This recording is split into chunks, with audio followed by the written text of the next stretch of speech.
Bonjour, l'objectif de cette vidéo est de savoir comment on peut créer une classe virtuelle avec une interaction instantanée avec les étudiants en utilisant la plateforme Moodle. Tout d'abord, il faut se connecter à la plateforme, puis après, il faut choisir son cours. Alors, il faut activer le mode édition. Donc, faut cliquer sur le mode édition. Et puis après, donc, il faut choisir la partie sur laquelle on va euh, insérer la classe virtuelle. Donc, je vais choisir la première partie. Donc, je clique sur ajouter une activité ou une ressource. Alors, une classe virtuelle, c'est une activité. Donc, parmi la liste, alors on va choisir la troisième qui est le Big Blue Button. Donc, puis après, on va ajouter cette activité. Alors, donc après l'ajout de cette activité, donc nous devons la configurer. Tout d'abord, on va commencer par donner le nom à cette classe ou bien à cette conférence virtuelle. Donc, je vais écrire ma classe virtuelle. D'accord. Alors là, on peut envoyer la notification pour les inscrits, hein, les étudiants. Donc, on a des paramètres concernant l'activité. Alors, on peut écrire un message pour les participants. Là, j'ai écrit alors message pour les participants. Donc, c'est pour décrire la classe aux autres. Donc, et puis après, là, vous pouvez bien sûr exiger que la session ne peut pas, on ne peut pas commencer la session avant que le prof soit là, parce qu'on peut bien sûr entrer dans la session de la classe et on peut communiquer, les étudiants peuvent communiquer entre eux. Et puis après, donc là, vous dites que la session peut être enregistrée.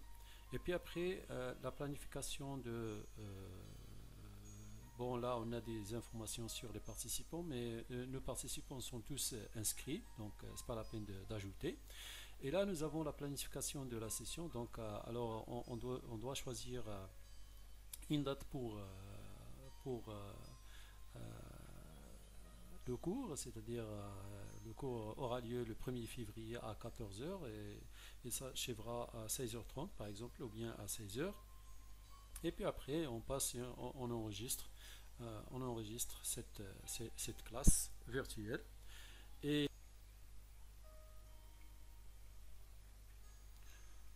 alors, donc, on quitte le mode édition. Pardon.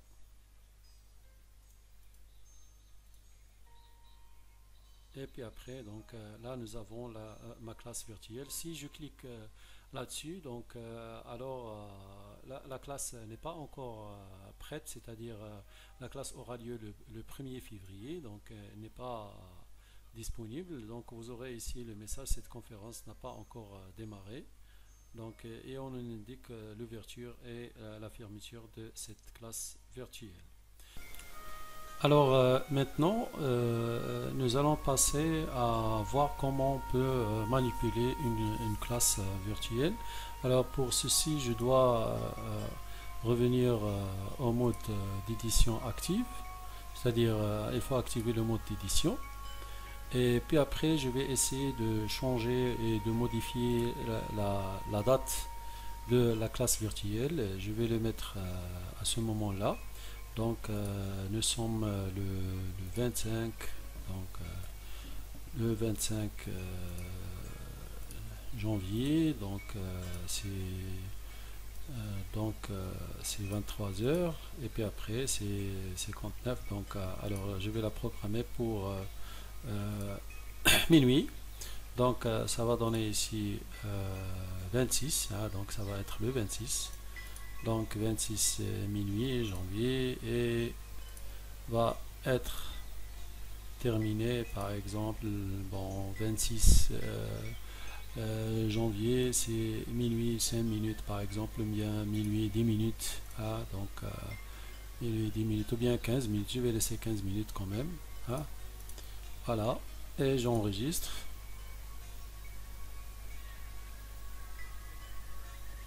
Voilà, donc je quitte le mode édition. Et voilà, donc maintenant si je clique sur ma classe virtuelle, puisque maintenant c'est minuit, hein, donc cette salle de conférence est prête, vous pouvez rejoindre la session maintenant. Donc je clique et les étudiants aussi peuvent cliquer sur entrer dans la session. Donc là nous avons une nouvelle fenêtre. Donc nous avons deux possibilités, soit d'utiliser le microphone, c'est-à-dire vous allez présenter la session, ou bien vous allez être comme un étudiant, vous devez assister à cette session. Donc je vais cliquer sur le microphone. Alors, comme on peut bien sûr tester si le microphone ça marche, donc j'ai un retour de son, donc ça marche. You are currently the only person in this conference. Alors j'ai un message qui me dit que je suis le seul dans cette conférence. Et puis après, je change ici la configuration de la langue. Alors je vois que le logiciel a pris la configuration de la langue du système. Donc on peut changer la langue en allant ici. Bon, ça dépend. Alors certainement vous aurez par défaut la langue française.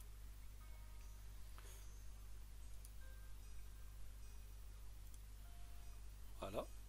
Donc là, j'ai la langue de l'interface en français.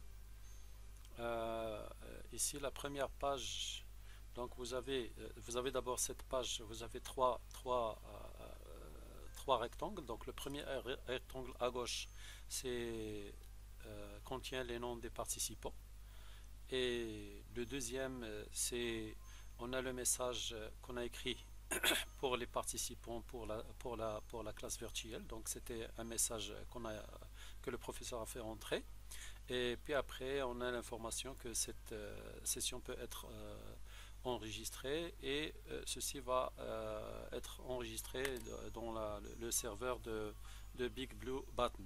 Là, on a la possibilité d'échanger des messages d'une manière instantanée. Donc, on a le message bonjour tout le monde. Donc, les étudiants vont voir ceci et ainsi de suite. Donc, ils peuvent répondre. Alors là à droite nous avons c'est le tableau, hein, donc c'est le tableau, c'est là où le professeur va faire des remarques, écrire des remarques et bien sûr on peut changer la taille en cliquant sur le bord. Là où nous avons des informations sur le Big Blue Button et ses capacités. Donc je peux passer avec la flèche en bas, on peut bien sûr créer une nouvelle page. Donc là je passe à une nouvelle page ou bien je crée une nouvelle page. Donc une page qui est vide. On a la possibilité d'écrire parce que ça c'est un tableau. Comme vous le voyez ici, nous avons un curseur avec un point rouge. Alors là j'ai la possibilité de choisir différentes possibilités, options. Par exemple, si je veux choisir ici l'option stylo, c'est pour écrire. Alors j'ai ici le rouge, donc je peux changer la couleur en noir ou bien en blanc, donc je change en noir. Et puis après, on a la possibilité d'écrire, bonjour, chapitre par exemple, c'est le chapitre premier. Donc je peux écrire bien sûr une fonction x carré plus 1. Alors là, bien sûr, on a besoin d'une tablette qui est connectée au PC. Et bien sûr, on peut effacer tout ce qu'on a écrit avec ce symbole-là. Et puis après, si on écrit par exemple la fonction f de x sinus de x plus 2 cosinus carré de x et plus 3 x carré. Alors, et je veux bien sûr effacer le sinus de x. Donc là, on n'a pas encore la possibilité. Nous n'avons pas une gomme. Qu'est-ce qu'on peut avoir? On peut avoir uniquement ici ce retour, c'est-à-dire efface la dernière chose qu'on a écrit. Donc là, par exemple, c'est 2. Alors on a x carré, donc c'est le 2. Et puis après, voilà, alors etc. jusqu'à ce que j'arrive ici à sinus x. Hein. Voilà, donc on a la possibilité aussi de, et, bien sûr, par exemple, de tracer un rectangle. Donc là, je peux changer avec, je fais bouger le stylo sur la surface de la tablette et puis après, on aura ce triangle. Là aussi, on peut avoir bien sûr d'autres figures telles que rectangle ou bien un carré, hein. Puis après, on peut avoir un cercle, donc un cercle, ou bien une ellipse, ce qu'on veut. Et là, à la fin, on peut bien sûr avoir un segment, donc un segment ou bien une droite, hein, comme on veut. Donc on peut bien sûr le tracer. Alors là, vous avez ici la possibilité c'est-à-dire plusieurs utilisateurs peuvent bien sûr écrire sur ce tableau, hein. C'est-à-dire si vous avez comme on peut bien sûr parler ensemble à la fois, donc on peut bien sûr dessiner ou bien écrire à la fois ce qu'on veut. Bon, ça concerne ce tableau, un tableau de présentation. Donc, je répète, on doit avoir une tablette avec un stylo, ou bien on peut avoir un PC avec la double fonctionnalité PC et tablette, donc et on peut écrire avec un stylo. On a la possibilité bien sûr de, si on écrit ici, alors je vais écrire ici, changer le mode, donc c'est texte. Alors là j'ai écrit la fonction g de x égale à x carré plus 3x, donc et je veux zoomer cette information, ou bien ce qui est important, donc là je peux changer le zoom, hein, comme vous le voyez, pour les étudiants pour leur montrer que c'est intéressant ou bien quelque chose d'autre. Voilà. Autre chose, on peut bien sûr avoir le mode plein écran. Donc c'est en cliquant à droite sur ce bouton-là. Voilà. Donc là nous avons le mode plein écran. Et pour revenir, donc là je reviens ici. Et bien sûr, là, si vous avez terminé avec cette page, donc avec la flèche en bas, vous pouvez avoir une troisième page. Et là, vous aurez des diapositives qui peuvent être enregistrées à la fin. Donc, pour l'enregistrement, donc, on peut commencer l'enregistrement de la session en cliquant sur commencer l'enregistrement. Alors, ce que j'ai fait, en principe, dès lors je commence à résoudre un exercice, donc, ou bien je présente mon cours, donc je commence l'enregistrement. Pourquoi? Parce qu'on a des étudiants qui ne peuvent pas assister simultanément dans le temps réel. Et dans ce cas-là, le cours va être enregistré et va être à leur disposition, mis à leur disposition. Bon, je vais bien oublier les boutons qu'on a en bas. Alors ce bouton-là, c'est pour le microphone. Donc là, je suis en train de parler. Alors si je ne veux pas que lors de la réalisation des exercices ou bien quelqu'un qui veut parler, donc pour éviter l'écho, donc je peux désactiver mon micro. Et puis après, donc vous avez le bouton pour quitter l'audio, hein. Et bien sûr, on quitte aussi la session. Et là, vous avez, on quitte, c'est-à-dire ce qu'on présente maintenant. Et là, vous avez le symbole de la caméra pour partager ce que la caméra ou bien de la vidéo que le professeur peut enregistrer simultanément, c'est-à-dire son visage. Et puis après, là, nous avons le partage d'écran. Donc, alors, la majorité, ou bien on a des professeurs, ou bien on peut bien sûr essayer de présenter un cours qui est écrit en utilisant le PowerPoint. Donc là, vous partagez l'écran en cliquant là-dessus. Alors lorsqu'on clique, alors on a la possibilité de partager l'intégralité de l'écran, hein, c'est-à-dire à chaque fois que le professeur change d'interface, donc les étudiants peuvent voir ceci simultanément.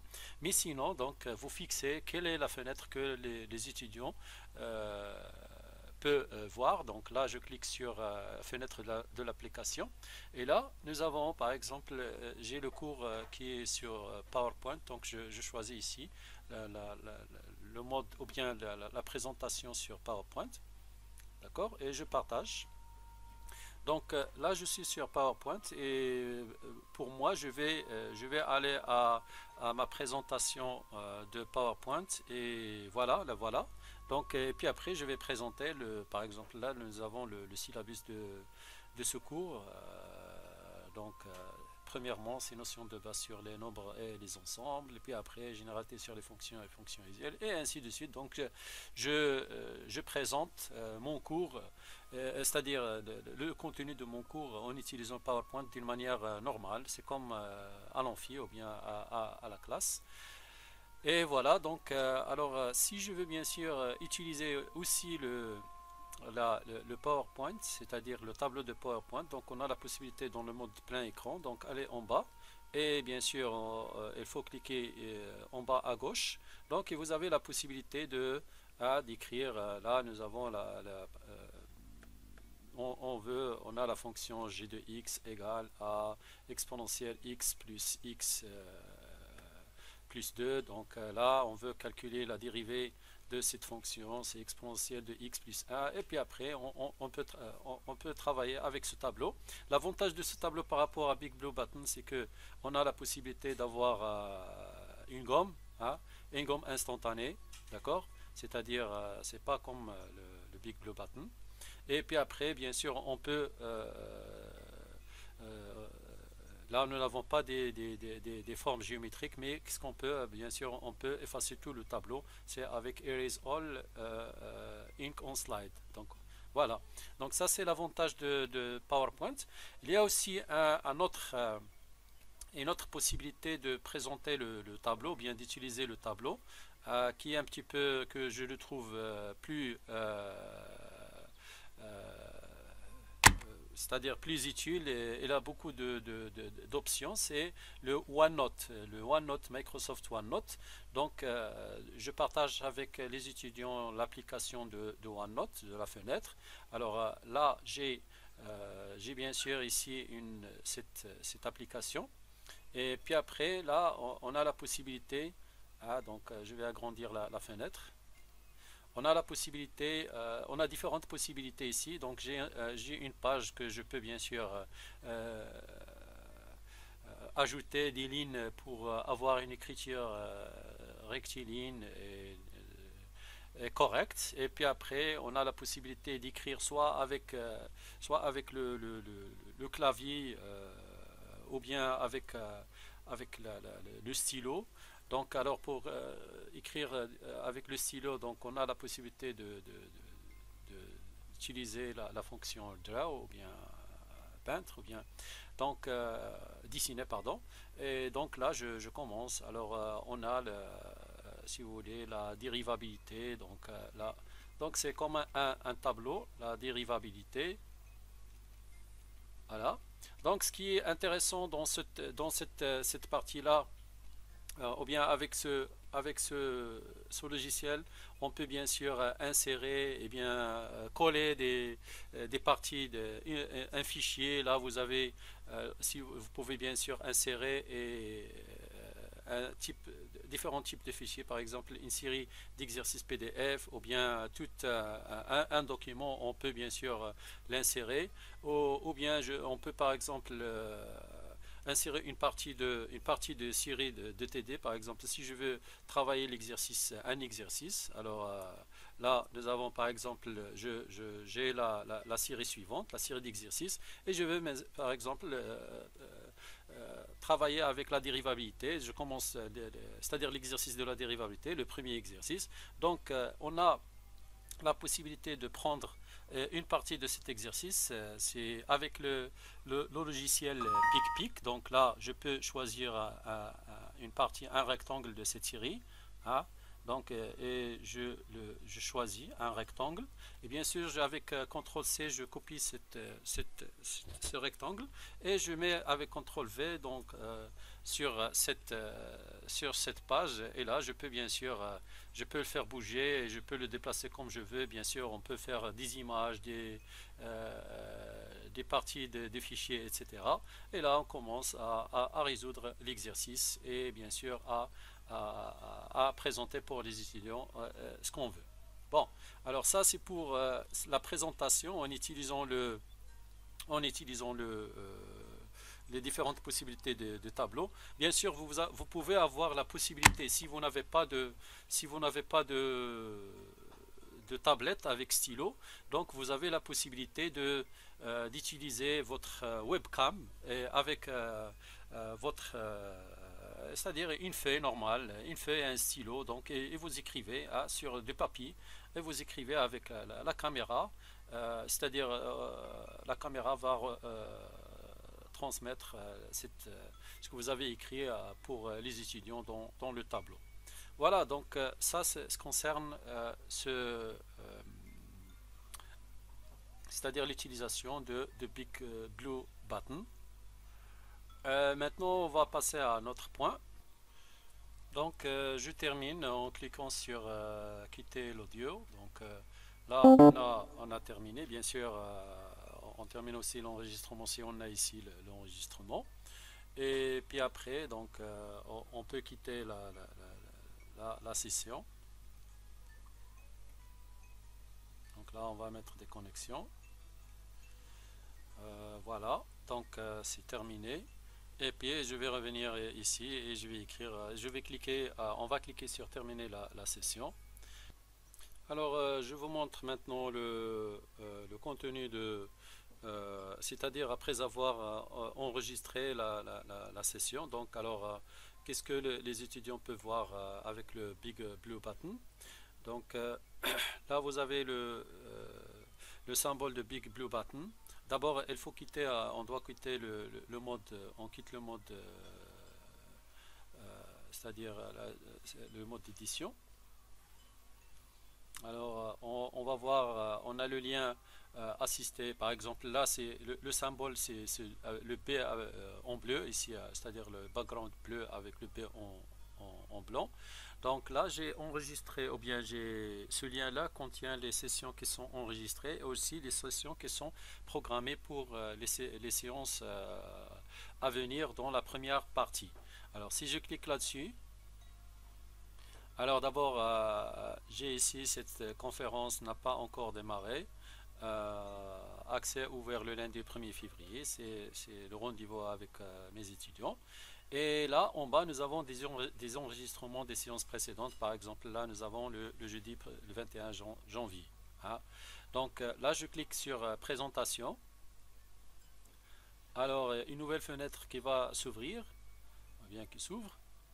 Et puis après, ça, c'est l'enregistrement de la séance précédente. Donc, c'était la troisième séance d'analyse mathématique. Alors, je clique là. D'accord. Donc, alors, pour la racine carrée, donc on a dit il faut que le contenu de la racine carrée soit supérieur ou égal à 0. Donc, le domaine de définition. Donc là, on a différentes, le cours. Alors, comme vous voyez, donc là, En x est égal à moins 1. On a l'interaction des étudiants. C'est-à-dire les étudiants peuvent poser des questions simultanément. À gauche, vous avez ici le chat. Donc là, elle s'annule. Donc, si x est inférieur à moins 1, ça c'est négatif, ça positif. D'accord. Donc on a un retour d'écho. Pour x, des étudiants. moins 1. Voilà, donc ils peuvent parcourir tout le Alors on a la dernière fonction concernant le domaine de définition. Ici, 0 sur 0. Donc, c'est une forme indéterminée. Alors, je vais entourer cette information. Voilà. Donc, là, si vous voulez, c'est donc ce qui va être enregistré, c'est le contenu de chat. Et bien sûr,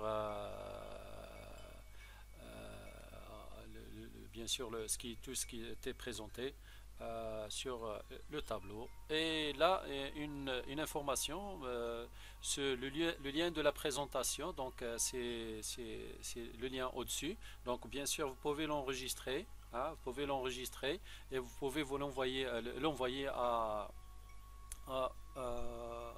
ou bien le mettre à la disposition, plus que le lien que vous avez dans le Big c'est-à-dire dans cette place-là, vous avez le lien pour cliquer là-dessus. Et bien sûr, vous pouvez l'envoyer soit sur WhatsApp, soit par email aux autres étudiants qui ne peuvent pas accéder à Moodle. Voilà. Alors, si je tape ici le lien, donc Voilà, donc j'aurai à nouveau l'enregistrement de la session. Là aussi, je retourne à une petite, un petit point, c'est qu'on a quelques étudiants qui ont des problèmes pour s'inscrire ou bien qui ne sont pas encore inscrits. Donc moi, personnellement, j'ai des demandes de certains étudiants. Donc là, on a la possibilité de les ajouter, hein. Donc ici, vous avez inscrit les étudiants, des utilisateurs. Donc là, je peux inscrire un utilisateur. Soit donc je peux bien sûr faire entrer ici l'utilisateur. Alors si je tape le nom suivant, donc là j'ai par défaut un nom qui existe dans la base de données de Moodle. Donc c'est monsieur, c'est mon collègue Hicham Jré. Donc là je vais l'ajouter, hein, et inscrire. Donc voilà, je l'inscris dans mon cours et bien sûr elle peut suivre mon cours. Alors ça c'est un point. Un autre point qui est très important concernant la manipulation, bien la gestion de Moodle, c'est que nous avons dans la rubrique ici à côté de mes cours, donc en bas, vous avez maîtrise des fonctionnalités pédagogiques sur la plateforme. Alors ici, notre collègue de l'université a déjà enregistré des vidéos, pour ceci. Donc là, vous pouvez bien sûr regarder ces vidéos. Alors, soit pour comment on insère un fichier papier, c'est-à-dire un fichier électronique, ou bien comment on peut créer, c'est-à-dire insérer ou bien référer un lien d'une vidéo qui est enregistrée sur YouTube ou quelque part. Mais moi, je préfère maintenant avec la solution de Big Blue Button, donc on n'a pas besoin de cette procédure. Ou bien, bien sûr, vous pouvez créer un forum. Donc là aussi, et aussi la dernière vidéo, c'est pour le chat. Donc là vous pouvez bien sûr cliquer sur ces vidéos là et bien sûr on a l'explication de comment on peut créer un chat, etc., etc. C'est pour cela que j'ai pas voulu mettre des vidéos dans ce sens là, parce que faut pas réinventer la roue. Donc je vous remercie infiniment et je vous souhaite bonne journée.